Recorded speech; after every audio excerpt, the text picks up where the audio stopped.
آج سے کچھ سال پہلے بھی آپ کو یاد ہوگا کہ ڈونلڈ ٹرمپ کے سامنے بھی ان کا ایک مربی گیا تھا. اب وہاں تک اس کو رسائی کیسے ملی؟ تانے بانے کہاں جڑے ہوئے ہیں؟ عام کسی مولوی کو کیوں ڈونلڈ ٹرمپ تک رسائی نہیں ملتی؟ ان کو کیسے رسائی ملی؟ یہ آپ کے ایمان کے ڈاکو ہیں، آپ کی اولادوں کے ایمان کے ڈاکو ہیں.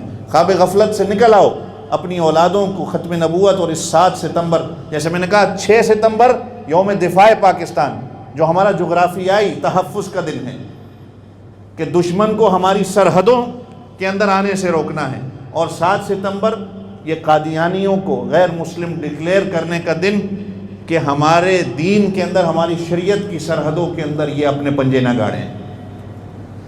اگر ہماری جغرافیائی سرحد کمزور پڑتی ہے تو ہمارے ایمان کی سرحد بھی کمزور پڑ جاتی ہے.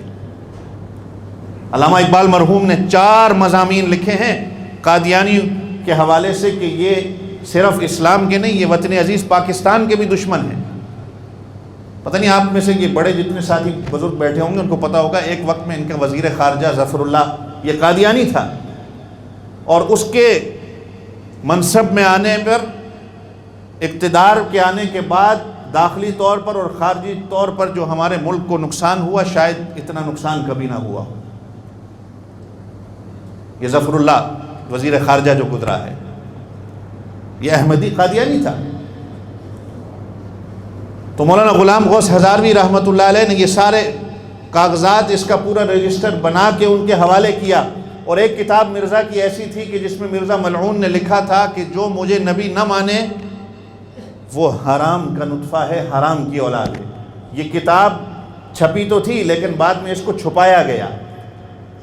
ڈی آئی خان جو ڈیرہ اسماعیل خان وہاں کے مولانا تھے جن کے پاس یہ کتاب موجود تھی. چنانچہ جب اسمبلی میں یہ واقعہ آیا تو قادیانیوں نے کہا کہ یہ جھوٹی بات ہے، مرزا غلام احمد نے اس کا دعویٰ نہیں کیا، ایسے الفاظ نہیں ہیں، اگر دکھا دیے جائیں.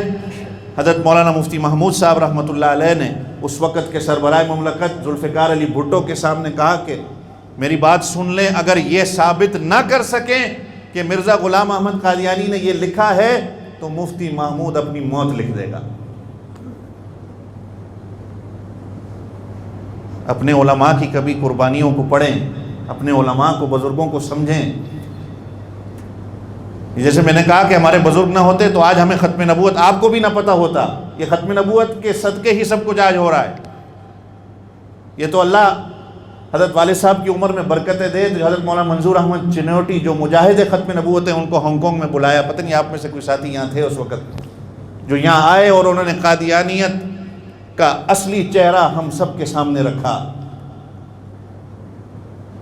تو خیر مفتی محمود صاحب رحمۃ اللہ علیہ نے ذوالفقار علی بھٹو سے کہا کہ مجھے بھی کمرے میں بند کر دو اور اس مرزا ناصر کو بھی کمرے میں بند کر دیا جائے، اور اپنے ایک ساتھی کو ہیلی کاپٹر کے ذریعے جا کے فلاں جگہ سے یہ کتاب لے آئی جائے جس میں مرزا غلام احمد قادیانی نے یہ لکھا ہے.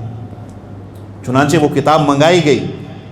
ذوالفقار علی بھٹو کے سامنے اس کتاب کو دیکھا گیا کہ اگر کہ جو مرزا غلام احمد قادیانی ملعون کو نبی نہ مانے وہ حرام کی اولاد ہے، اس کی ماں جو ہے وہ بازارو عورت ہے. یہ لکھا گیا تھا اس کے اندر. تو جب ان پڑھے لکھے لوگوں نے دیکھا کہ یہ تو اس کی گالیاں ایسی کہ بھئی نبی اگر تم اس کا نبوت کا دعویٰ کرتے ہو تو کیا نبی ایسے ہوتے ہیں کہ جن کی گالیاں ہی بری ہوتی ہیں؟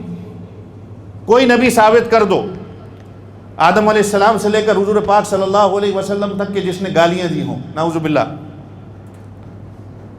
یہ ذلیل و خوار ہو کے وہاں سے نکل کر اپنے باپ انگریز کے پاس جا بسے جو ان کے خود کاشتہ پودے تھے، اور آج بھی وہی ہیں، اور وہیں سے ان کا پورا نیٹ ورک اور سلسلہ چلتا ہے.